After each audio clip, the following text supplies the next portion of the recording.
on the 22nd. When we last spoke to you, Ritter, Rink was just coming back in physical play. How's he looking out there? Rink's been great. You can see him getting more comfortable. He was very rusty, obviously expected with the amount of time that he had off after the knee surgery. But he's in a really good place right now. And he's, again, with Rink out there, everything's smoother when he's on the floor. He's a very good pick-and-roll defender when he's at the level in our system. He's got good hands. He gets a lot of deflections out there. He knows how to use his body. Has he lost a little bit of his athleticism? Probably, as anybody would when they go through what he did. But his timing is coming back, and you can just see the plays that he makes. Not very often does a 6'9" guy lead you in assists, but we missed that last year as a playmaker and a floor spacer as well, creating the open lanes. We've got more easy baskets, more layups than we got a year ago, because a lot of times with our inability to shoot it at the 5, there was a defender at the front of the rim, which took away a big strength, I think, to what the previous year's team was, shooting and lanes to the basket. So just everything opens up with Rink on the floor. And listen, the leadership part of it. You can try to lead when you're not playing, but his focus last year was getting healthy and going through the rehab. So to have him out there, reestablishing himself as the leader of this group has been important for this team as well. I know you've said some nice things about Frager. What's the key for him over the next month or two? Yeah, I've been really happy with Braden. And for him, the biggest thing is consistency. And he's going to go through some ups and downs, highs and lows. He's 18 years old. I think sometimes you forget that. He came in as a 17-year-old freshman. And, the decision to develop him and redshirt him. And, I know I've talked a lot about this. We debated, do we take the red shirt off when we went through that losing streak? And then we won, I think, 5 or 6 in a row after that. So we kept it on him. But he's, for a team that needs athleticism on the floor, he provides that. He had 2 highlight level dunks last week. I think it was on Friday, when he just went over top of 2 guys. And another one on a back cut. He had a great cut. Rink hit him and almost hit his head on the rim. So he brings a level of athleticism that our group needs, especially losing Bryce and losing Jawan. And, but again, the biggest thing is consistency. You can go through so much on the scout team and the confidence that you play with in the role that you have. And, you tell them to shoot it every time. Now it's about shot selection. Are you taking the right shots? Are you moving on to the next play when it's not there? So those, I think, are all the things that the young players, once they get eligible to play, especially after sitting for a year, will determine, how much he's out there. But I've been really, really happy and really impressed with Braden and his mentality, what he's brought to this team. Emphasis over the offseason to add more shooters. What does that look like in effect? Yeah, it is. I mean, we can have lineups where you have 5 guys that can space the floor, and, all of them I think you could call knockdown shooters. And, Jamarcus is shooting the ball very well right now. Obviously, Connor and Price and Braden and Rink. I mean, you got 5 guys where they're going to have to guard everybody out there on the perimeter. And then what that does to your offense. Sam obviously is a guy that can knock down shots. Kendall's a guy that shot 42% last year. BK, hopefully he keeps shooting the ball the way he does. Oogie has got a beautiful shooting stroke as well. So, yes, that was a big key for us in the offseason, was to improve our perimeter shooting. You saw last year when we shot the ball well, we were pretty damn good. And when we struggled, we had a tough time winning the game. So, having shooters out there makes all the difference in the world on offense. And then we've got probably a different group that's going to be our gritty, tough, defensive-minded team. So, again, we're trying to establish all that now. Wilson, to your question earlier about, different combinations and different lineups, we're not going to have a full final decision on that until we start playing games and who steps up, when you need them most. And, again, different lineups depending on the flow of the game. So, but yes, to answer your question, the shooting, it's been fun, to just run different actions to try to get those guys looks. Who makes up that gritty defensive team? Well, I think obviously you can have Sam out there. Kale is a guy that knows all the spots. I think BK is one of our better defenders. Braden has been very solid on that end of the floor. Rink, is a guy that, certainly has had some big moments for us out there. Jamarcus is a good hard-nosed defender that gave us some really good possessions a couple years ago out there. I'm probably missing a few, but that's the group that just kind of pops into my mind right now. But again, are they going to do it when the lights are on and the popcorn's popping and when adversity hits us? That's the true test on who's going to battle and compete through those tough times. Being Friday, does that feel early to you?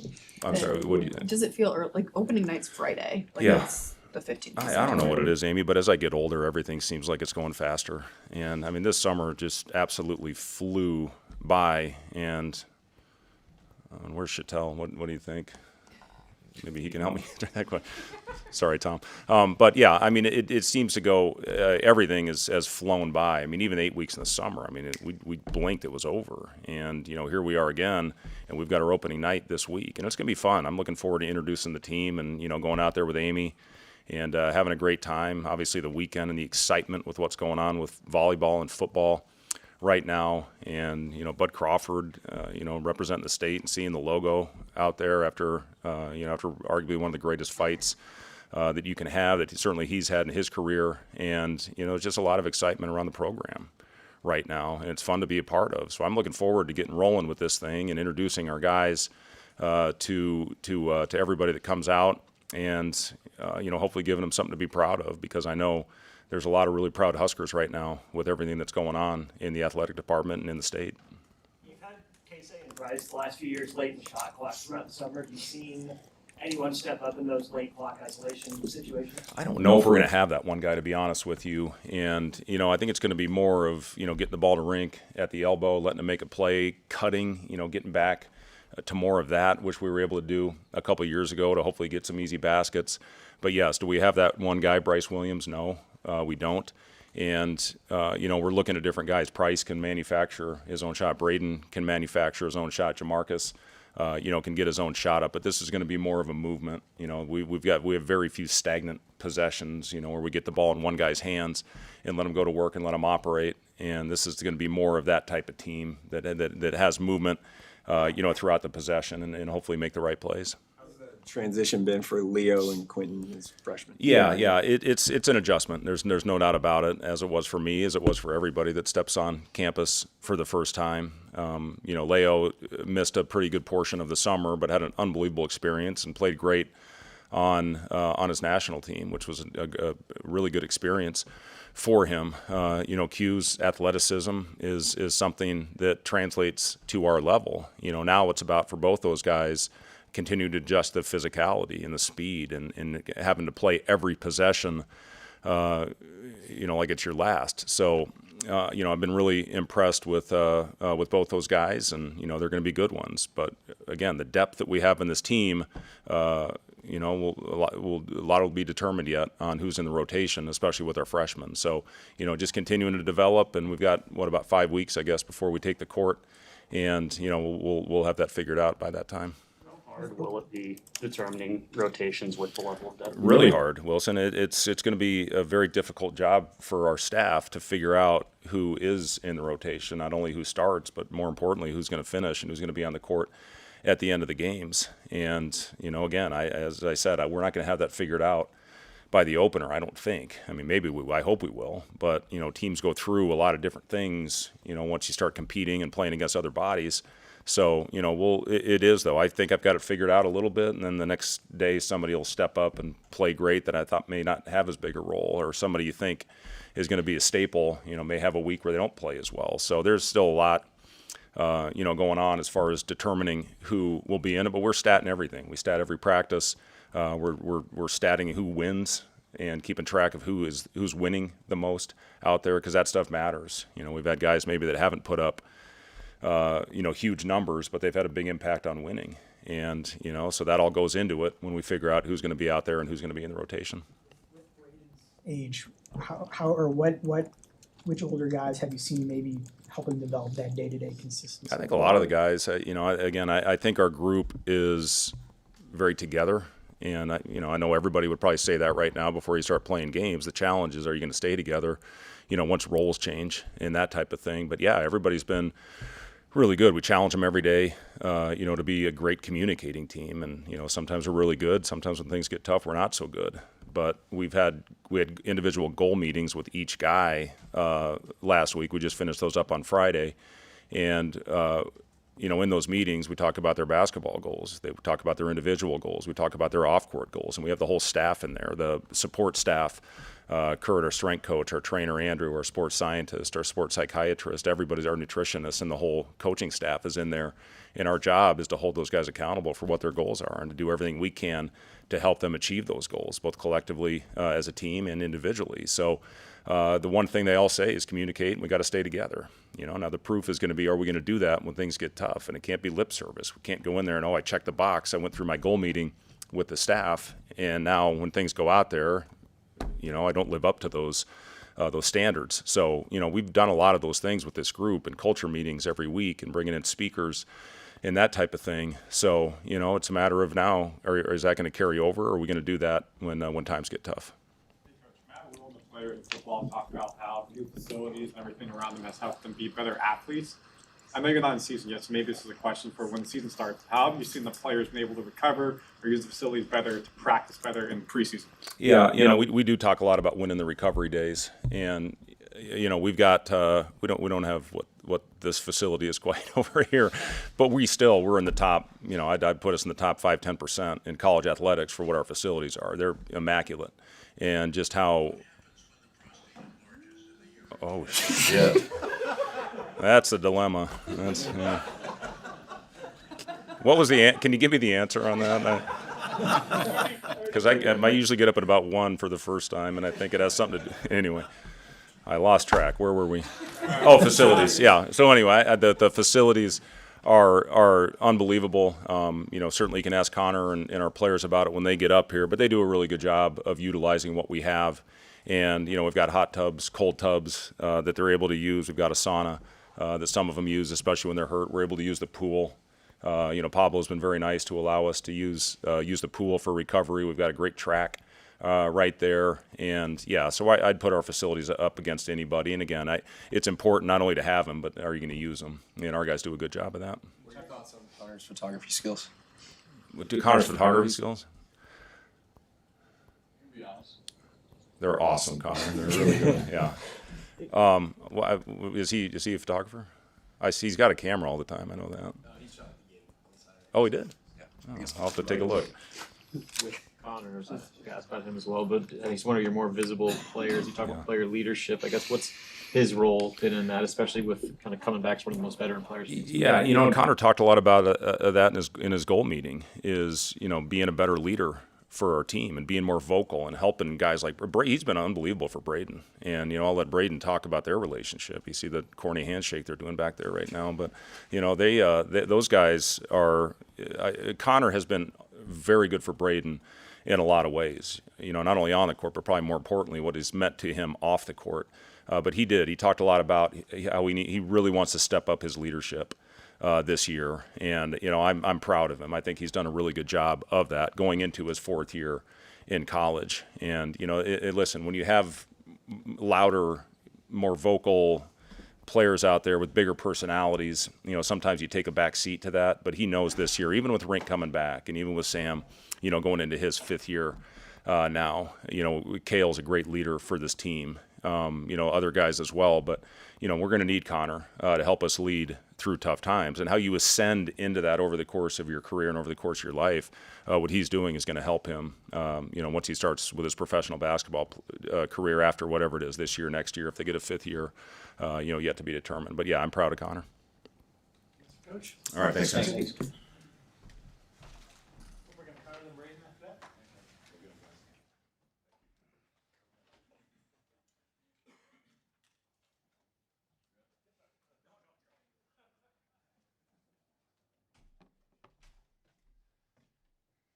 What's up, everybody? Couple questions for Connor. Saturday was awesome. That was so much fun. That was a crazy experience to be on the field doing that. Yeah, that was really cool. Really, really cool. I would love to do that one day, get into it a little bit more. So for Sam in the athletic department to let me get on there, get on the field and shoot some photos, that was pretty sweet. Yeah. Why was being a better leader one of your big goals in that goal meeting that you had? Why was that so important to you? Just now being a 4th year, playing in this conference for 4 years, you learn a lot. My freshman year and all the way through now, you kind of get thrown into the fire doing that. And I was really blessed to be able to have a freshman year where I was able to get out there and do so much and learn at such an early age in my college career.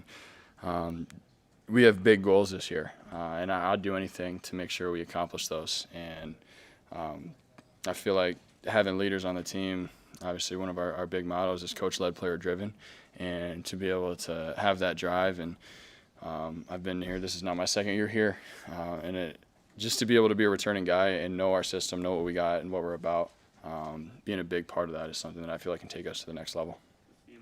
Depth on this team and only so much playing time to go around. Do you see that reflected in the level of competitiveness in practice? Yeah, man, we compete every day. A lot of what we do for conditioning-wise is playing against each other, and we have guys that are hungry this year, really hungry. And every day we got guys going at it. It gets physical, it gets rough, and we know it's all love on the court, and that we're just going at each other and getting each other better. But there's definitely a drive this year where guys are competing every single day, and it's showing, and guys are getting a lot better quick. What's it like playing with Rink? Because you didn't get to do that last year. You finally got an off season of getting him back on the court. How much does he change the entire dynamic of the offense? Rink's a dog. I mean, it's great to have him back on the floor. I mean, him not even being on the court last year was a big part of our team, just his vocalness, his leadership, everything he's about. And obviously, I've been here for 4 years. Rink's been here almost twice as long as me, which is crazy to think about. But he's been around the block, and he knows this game of basketball like the back of his hand, especially college basketball. And he's just a great leader when it comes to everything, and the way he can facilitate, understands our offense and defense. I mean, he's a real big-time player, so it's great to have him back. How did you see Braden grow and learn through that season last year? Yeah, I can't imagine not being able to play. You know, being a redshirt, it's got to be something tough. It's a hard decision to make, to kind of humble yourself and realize the steps that you need to take to grow, and to be a better person, better athlete. And for him to sit that out and just general is a huge show of his character. But, I mean, to be able to sit back and learn, and the type of season we had, you can learn a lot from that, the highs and the lows that we had, and then to finish it out on top, winning a championship, no matter what tournament it was. And he's grown in so many different ways. Just the mental side of things. I mean, being able to, like I said, humble yourself and sit back and learn and grow, like it takes a lot to do that. And he's insane too. He's a really good athlete. He can shoot the ball, he can dribble it, he can facilitate. And I'm excited to see him get on the rim a couple times. So I'm excited for what he can do this year. What's your message to some of those transfer guys who are coming in here for the first time, and the things that you found successful last year, and maybe some areas where you wish you would have had someone, improve ahead of time before you came in here? Yeah, just be willing to mess up, to fail. There's going to be a lot of that type of system we run. A lot of people, it's confusing. For me, last year was extremely confusing coming here and playing against it. I never really understood what was going on. And so just to be willing to mess up and grow and lean on guys that have been here, lean on the coaches, because we got a coaching staff that is super willing to help us. We got a lot of coaches. Coach Nate every morning is in doing extra film with guys that ask for it before practice and before lift, and that's before coaches have to be there. So we got a coaching staff that's willing to do whatever we can to win, and just be willing to ask questions and learn and grow from guys that have been here. Where have you seen yourself grow the most in your play and just confidence from this offseason compared to a year ago? Knowing what we do is a huge part of that. Just knowing the system, being more comfortable in that, and now, like I said, being my fourth year, just having the confidence, knowing I've been in this league for so long that I know what it takes to win, to succeed, and just kind of bringing guys along with me and kind of leading that example is a big part. If I can set an example for the other guys, my act should follow too. How much of a difference can you see in the spacing and the effect of having, Fred was talking, having 5 shooters on the floor at once like last year? Yeah, in practice, you never know whose day it's going to be, and that's going to be the same way for us this year. There'll be games when someone hits 5 threes, and the next game they might not hit a single one because the other guy's got it going. And that's something that we're really excited to be able to do this year, is to play with so much pace and so much space. And I've already seen it in practice. Like, there's been days where some guys get so hot, it's awesome to see, and then it feeds to other guys' parts of the games. And to be able to have 5 guys, have bigs that can space, and guards that can shoot, like all 1 through 5, it's going to be a whole different ball game for us this year. You talked about having big goals this year, and you haven't played in the NCAA tournament yet in your career. I mean, how much is that trying to reach that? I guess motivating you through this season. Yeah, I mean, playing in the NCAA tournament and winning and being successful has been a dream of mine. Since I was growing up, I mean, me and my mom, we would sit down and we would watch every single NCAA tournament game we could. We would always have the app and we'd always be tuned in watching. And like I said earlier, like I would do anything to reach our goals, and obviously that's a goal of ours. We haven't won an NCAA tournament game here, and that's something that we want to be able to do for this university, for this program, to set that in the right direction. And winning the crown definitely gave us a boost of confidence to be able to take that and turn it into something bigger. So, I mean, we're going to do everything we can to make sure we can get that done this year.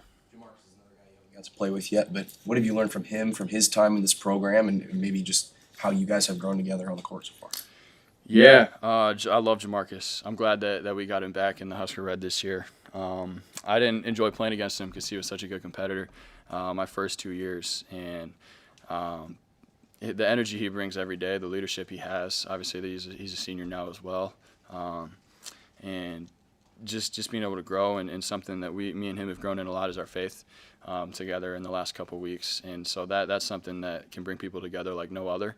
And so being able to have a brother in Christ with me too is something so important that I'm excited to keep growing. And the more we can do that off the court, I feel like things will take care of itself on the court. Connor, I asked Coach Hoiberg about the facilities. How have you been able to use it to make yourself a better player? Yeah, I mean, like Coach said earlier, to take advantage of our off days, that's something that we do a lot when we get those, is to make sure we're in there. When we have a day off, it's really not a day off because we should be in there doing something to recover, to get ourselves right. We have so many opportunities. I mean, we have a hot and cold tub in our locker room. It's something so simple like that. We have compression sleeves for our legs in our locker room. So we have no excuse to recover. And obviously we track our loads with everything we do. And so just asking questions with the people who are watching over that. And I mean, our facilities are top notch. I mean, I wouldn't want them anywhere else. I mean, we have everything we need here and more. That's for Connor. Thank you. Awesome. Thank you, guys.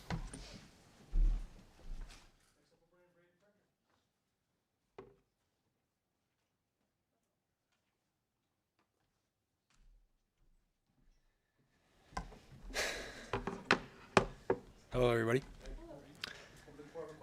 How excited are you that the wait is finally over for you after last year, just finally getting the opportunity to be cleared and ready to play? I'm ready to get out there and just play. I mean, it's been over a year since I played my last competitive basketball game, so I'm just ready to get out there and play. What do you think you got out of last season? I got to travel to every game. I got to see it firsthand right there. So I think that just the opportunity to follow everybody, see what they go through, and probably just putting on weight, getting in the gym every day, just doing everything I can to get better. What do you think you learned through all that? I mean, I've seen the ups and downs of what they can go through, and kind of just what we can do better last year, what things we should stay the same as we did last year. So kind of just learning from last year's mistakes. What were you glowing reports about you over the last offseason and into this offseason? I guess, how do you balance kind of trying to meet those expectations while also keeping yourself humble and not getting caught up before you ever play a game? Yeah, I mean, I kind of just have to think I haven't proved anything yet, so I haven't gone out there, put on the jersey, and done anything for this team yet. So kind of just waiting to get my opportunity and just keep myself humble. What were you weight-wise when you arrived here, and what are you now? And just can you talk about that process of building yourself up physically? Yeah, so I came in, I was about 200, 205, and then when I first stepped on campus, me and Kurt really got after it, and I got up to 230, so I was up there with my wrist injury, wasn't really playing, so I eventually got back down to 215, so that's about what I'm at right now, so it's kind of a lean 215. I'm feeling great right now, so. You grew up in Lincoln, the first games over at PBA. What's that going to mean to be out there on the court in your hometown? I mean, it just means everything. I just can't wait to go out there and play for Nebraska. I mean, I've grown up a Nebraska fan, came to every home game for Nebraska, so it's just a dream come true to finally go out there and play for this team. What areas of your game do you feel like improved the most through the year sitting out? I just feel like my overall every aspect of my game, I feel like I've just become a much better player, physical, And I really think I took a big step in my shooting this year. So I'll be looking forward to see how things go with that. Along with your athleticism, one of the things Nebraska has to replace is just the tenacity, like a guy like Juwan Gary brought. Is that something that maybe is part of your game that maybe you could bring to the floor, just kind of that quote-unquote dog mentality? Yeah, I mean, I just want to get out there and hustle. I just want to make the hustle plays, because obviously I'm a young guy, and so I got to do what I can to get on the court, and I feel like that's one thing, is just doing the little things, doing hustle, dive after a ball, just to get on the court and see time. Connor talked about, wanting to play in the dance, wanting to win a game for this program. You know the history of it. What's it mean to have that carrot in front of you now that you're playing for the Huskers? No, yeah, I mean, I've known, growing up as a Nebraska fan, I know we've never won a tournament game, so I just feel like hoping we get the opportunity to go there and get that win, because it's just been, growing up, it's just always been my dream to see Nebraska win a tournament game, and for me to be on a team, have a chance to win the first game, I just think that means a lot. Obviously grown physically since you got here. What do you think about maturity and mentally then? I just think I've definitely grown a lot mentally, and obviously it's helped with coaches, the players, obviously putting me in my place, and obviously going from high school to college is a big difference. So I just feel like getting out there, getting humbled a little bit kind of help that. What was that like, being the youngest guy on the team by like more than a year last year? I mean, it was. I thought it was pretty cool, but I mean, it didn't really mean a whole lot. I mean, nobody's gonna go out there and feel sorry for somebody being young. It's like everybody's out there to win. So. Coach Hoiberg said this is a team that you don't have to jumpstart when it comes to practice and just the competitiveness. Just where have you seen that just across the roster, and how is that maybe translating to just the competitive nature of this unit? I mean, we're a competitive group. I mean, we like to compete every single day. I mean, from top to bottom, everybody just wants to go out there, compete, and we just have a really talented roster, and I think that's what keeps it competitive. I mean, we got really talented guys that go out there and competing for minutes this year, so. What have you learned from a guy like Sam, who played high school basketball in Lincoln, waited for his moment, and also has that mentality of diving after the ball on the floor? What has he taught you in a leadership role this year? I mean, he's definitely stepping up as a leader this year. I mean, being a fifth-year guy, I mean, he's been super helpful, just always trying to talk to me, just tell me, like, be in the moment, like, let your shots fall, like, don't stress about it too much. You just gotta. It's just been nice to have a guy like that, a fifth-year guy who's been through almost the same process as I've been through. Coach talked about your relationship with Connor. How would you describe that relationship, and what has he meant to you, just in terms of kind of pointing you in the right direction? I mean, I love Connor. He's a great dude. I love him so much, and it was actually funny. The first time I stepped on campus, we were doing like physicals or whatever, and he was the first guy I talked to, whatever. He's like, "You want to come over?" And it kind of just, I went over to his house and we kind of just connected. So it was just, it's a great relationship I've had with him. Anything else for Braden? Yes, thanks, Braden. Thanks, Brandon.